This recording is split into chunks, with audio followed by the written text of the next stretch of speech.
नमस्कार मित्रांनो, पारू या मालिकेच्या आजच्या भागामध्ये आपण पाहत आहोत. गणी आता मस्त गरम गरम चपाती आणि बटाट्याची भाजी घेऊन खोलीमध्ये आलेला असतो. तो बोलत असतो, बायाच्या अगोदरच ही मस्त गरम गरम बटाट्याची भाजी आणि गरम गरम चपाती खाऊन घेतो, नाहीतर बाळा तर म्हणेल कशाला तायडीकडून घेऊन आलास, कशाला तायडीने बनवलेलं खातोस, असं म्हणूनच गणी 2 घास खातो आणि तिसरा घास घेतो तर त्याच्यासमोर त्याच्या पुढ्यात मारुती येऊन बसलेला असतो. मारुती म्हणत असतो, काय भरू मी तुला? मी भरू? तेव्हा गणी बिचारा त्याच्याकडे पाहत असतो. तिथे घरामध्ये मी खिचडी बनवून ठेवली होती, ती खायची सोडून हे का खातोस? तेव्हा गणी म्हणत असतो, अरे बा, ती खिचडी कच्ची होती रे, काय मरत नाहीस ती खिचडी खाल्ल्याने, जा हे ठेवून दे आणि ती खिचडी खा. असं म्हणून गणू आता मनातच बोलत असतो, ह्या दोघांच्या भांडण्यात मी का भरकटलो जातोय, मी का उपाशी राहतोय. इकडे मात्र दादासाहेब फोनवर बोलत असतात. आता दादासाहेबांसमोर दामिनी येणार असते आणि दामिनी त्या संधीचा फायदा घेत असते. तिला असं वाटत असतं, जाऊ का मी दादासाहेबांकडे आणि पारू आणि आदित्यचं जे सत्य आहे ते सांगू का, नेमकं काय आहे ते बोलू का मी. आणि तेव्हा आता त्या संधीचा फायदा घेत दामिनी दादासाहेबांसमोर येऊन थांबते. त्यांच्यासमोर येऊन थांबल्याच्यानंतर ती बोलत असते, कशा आहात तुम्ही. तेव्हा ते बोलत असतं, मी मी ठीक आहे, मला काय झालं का, तुला काही बोलायचं होतं का. नाही म्हणजे हो, मला तसं बोलायचंच होतं. काय बोलायचं होतं, बोल ना. नाही म्हणजे खरं सांगायचं तर मला ना पारू आणि आदित्यच्या नात्याबद्दल बोलायचं होतं. खरं तर त्यामध्ये प्रीतमची काही चूकच नव्हती. त्यानं काय बिचाराने चूक केली होती. वहिनींसमोर त्या दोघांच्या लग्नाचा विषय काढला तर काय बिघडलं. आणि तसंही तुम्हाला एक गोष्ट सांगायची, आदित्यने काय केलं आहे माहिती का, त्या दिवशी हॉस्पिटलमध्ये त्या फाईलवरती नाव काय टाकलेलं आहे, आदित्य पारू आदित्य किर्लोस्कर. म्हणजेच तिथे त्या फाईलवरती आदित्यच्या नावापुढे, पारूच्या नावापुढे आदित्य किर्लोस्कर म्हणजेच ती आदित्यची बायको आहे असं दाखवलेलं आहे. तेव्हा दादासाहेब म्हणत असतात, तू काय बोलतेस दामिनी, तुझं तुला तरी कळतंय का. हो, मी अगदीच बरोबर बोलते. तुम्हाला माझ्यावर विश्वास नाही आहे का. हो, मी अगदी बरोबर बोलते. तेव्हा मात्र ही गोष्ट ऐकल्याच्यानंतर दादासाहेबांना खूप मोठा धक्का बसतो आणि ती म्हणत असते, तुमचा जर विश्वास नसेल तर आपण ह्या सगळ्या गोष्टीची शहानिशा करायची का. इकडे मात्र आता मारुतीने त्याची स्वतःची बॅग भरलेली असते आणि गणीची सुद्धा भरतच असतो. गणीला म्हणत असतो, गणी, तुला जे काही पुस्तकं आणि वह्या घ्यायच्या आहेत ते सगळं तुझं दप्तर भर, युनिफॉर्म भर. बा, आपण नको ना रे जायला, मला इथल्या शाळेत राहायचं आहे. असं अजिबात चालणार नाही.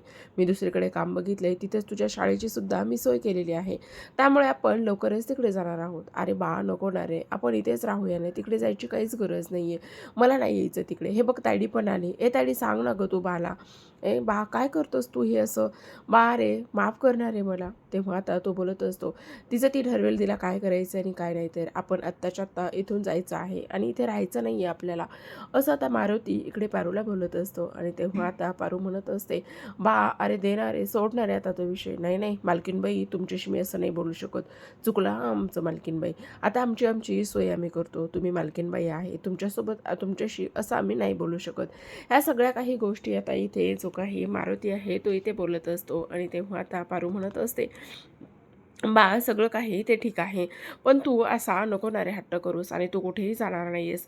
आता मात्र इकडे जी काही दामिनी आहे ती दादासाहेबांना घेऊन हॉस्पिटलमध्ये आलेली असते आणि हॉस्पिटलमध्ये आल्याच्यानंतर तुम्ही आम्हाला डिपॉझिटसाठी बोलवलं होतं, त्यावर आता ते डिपॉझिट बाजूला ठेवा, पण आम्हाला फाईल दाखवता का. आणि तेव्हा आता काय नाव आहे, तेव्हा आता ती सांगत असते, पारू आदित्य किर्लोस्कर. हो दाखवते ना. असं म्हणूनच आता रिसेप्शनवरती जी काही फाईल आहे ती इथे दामिनीच्या पुढे ती लोकं ठेवत असतात आणि तेव्हा हे बघा, ती फाईल दामिनी पाहते आणि त्या फाईलवरचं नाव म्हणत असते, मी म्हटलं होतं ना तुम्हाला, इथे नाव काय आहे, पारू आदित्य किर्लोस्कर. आणि हे नाव पाहिल्याच्यानंतर मात्र दादासाहेबांना खूपच मोठा धक्का बसतो, कारण इथे तेच नाव असतं, पार्वती आदित्य किर्लोस्कर. आणि हे कसं शक्य आहे, ह्यामुळेच आता इथे दादासाहेबसुद्धा खूपच मोठ्या धक्क्यामध्ये येतात. आदित्य त्याच्या खोलीमध्ये काम करत असतो. आता त्याचा बा म्हणजेच गणी इथे हे जे काही त्यांचं घर आहे, नोकरी आहे, ती सोडून जाणार असतो, म्हणून आता तो खूप डिस्टर्ब झालेला असतो. तो आदित्यकडे येतो आणि आदित्यकडे आल्याच्यानंतर तो बोलत असतो, आदित्य सर, मला तुमच्याशी थोडंसं बोलायचं आहे. तेव्हा आदित्य बोलत असतो, का काय झालं, बोल ना, काही प्रॉब्लेम आहे का. तेव्हा आता इथे गणी बोलत असतो, आदित्य सर, खरं खरं सांगा, मला एक तुम्हाला प्रश्न विचारायचा आहे. आणि तेव्हा तो बोलत असतो, का काय झालं, विचार ना. आदित्य सर, मला एक सांगा, माझी तायडी तुम्हाला आवडते का. त्यावर आता आदित्य म्हणत असतो, असं का विचारतोयस, म्हणजे तुझी तायडी आहेच एवढी गुणाची की सगळ्यांना आवडेल. हो आदित्य सर, पण मला आणखी तुम्हाला मला वेगळं विचारायचं आहे. हां, विचार ना, का काय झालं? आदित्य सर खरं खरं सांगा, माझ्या ताईसोबत तुम्ही लग्न करणार आहात का? तेव्हा आता आदित्य बोलत असतो, हे बघ गणी, काय झालेलं आहे मला कळत नाही. तू असे प्रश्न मला का विचारतोयस? खरं खरं सांग, सगळं काही ठीक आहे ना? हो आदित्य सर, पण बा तुमची म्हणजेच इथून तो जाणार आहे, तो इथे राहणार नाही, तो त्याने दुसरीकडे नोकरी शोधलेली आहे. तेव्हा ते आदित्य त्याला वचन देत असतो, तू काळजी करू नकोस, मी कायम तुमच्यासोबत तुझ्या ताडीला नेहमी आनंदात ठेवेन. तर इकडे आता संध्याकाळी पारू त्याला भेटायला आलेले असते आणि तेव्हाच मात्र पारू, खरं खरं सांग, मला वचन दे, तू मला सोडून कुठेच जाणार नाही आहेस ना? तेव्हा आता इथे पारूच्या हातात घेत असतो. तेव्हा पारूना आता इथे मारुतीचं बोलणं आठवत असतं, कशा पद्धतीने तिच्या बाने ह्या सगळ्या काही गोष्टी इथे केलेल्या असतात. आणि ह्या सगळ्या गोष्टी ते केल्याच्यानंतर तिला प्रश्न पडलेला असतो की आता काय करायचं, कशा पद्धतीने ह्या सगळ्या गोष्टी ते बोलायच्या. आणि तेव्हा मात्र आदित्यचं समोर आलेला हात असतो, तू मला वचन दे, हे सगळं काही व्यवस्थित होईल का? आणि त्यासोबतच आता इथे जो काही आदित्य आहे तो वचन मागत असतो, बोल पारू, तू मला सोडून जाणार नाही आहेस ना? तेव्हा मात्र आता पारू आदित्यला वचन देत असते, नाही, काही जरी झालं तरीसुद्धा मी तुम्हाला सोडून कुठेच जाणार नाही आणि माझं तुमच्यावर मनापासून प्रेम आहे, असं इथे जी काही पारू आहे ती इथे बोलत असते. तर इकडे मात्र दुसऱ्या बाजूला आता मारुती जो आहे तो इकडे जाण्याच्या तयारीतच असतो आणि मला इथे राहायचं नाही आहे, आपल्याला दुसरीकडे नोकरी शोधलेली आहे आणि आपण तिकडे जाणार आहोत, असंच तो इथे गणीला सांगत असतो. पण गणी मात्र तिकडे जायला अजिबात तयार नसतो. तो बोलत असतो, नाही बा, आपण इथेच राहणार आहोत, आपण कुठेच जाणार नाही आहोत. आता मात्र प्रेक्षकांनो, सर्वात महत्त्वाची गोष्ट म्हणजे जेव्हापासून इथे आता दामिनीला आणि त्यासोबत दादासाहेबांना हे सगळं फाईलचं आणि त्यासोबतच आदित्यच्या त्या गोष्टी करण्याचं जे काही सत्य आहे ते समजल्यामुळे मात्र दादासाहेबसुद्धा खूपच मोठ्या चिंतेत आणि काळजीत असतात.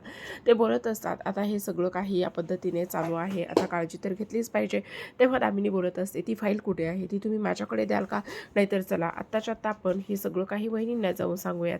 त्यावर आता दादासाहेब बोलत असतात, नाही, त्याची काहीच गरज नाही आहे आणि तिला जाऊन सांगायची काहीच गरज नाही. आता ती झोपली असेल ना, आपण तिला हे सगळं काही उद्या सांगूयात. तेव्हाच आता इथे दामिनी बोलत असते, हो, तेही अगदीच बरोबर आहे आणि उद्याच आपण चान्स शोधूयात आणि सगळ्यांसमोर सांगूयात.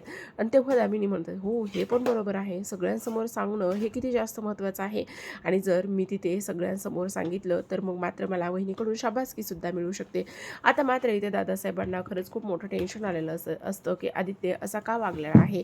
ह्या सगळ्या गोष्टींचा इथे आता दादासाहेबसुद्धा अगदी सखोल विचार करत असतात आणि आता ह्या सगळ्यातून काय मार्ग काढायचा हा प्रश्नसुद्धा आता इथे दादासाहेबांना पडलेला असतो. तर प्रेक्षकांनो, अशाच नवनवीन मालिकांच्या डेली अपडेट्स जाणून घ्यायचे असतील, पाहायचे असतील तर तुम्ही आपलं चॅनल सबस्क्राईब करा. धन्यवाद.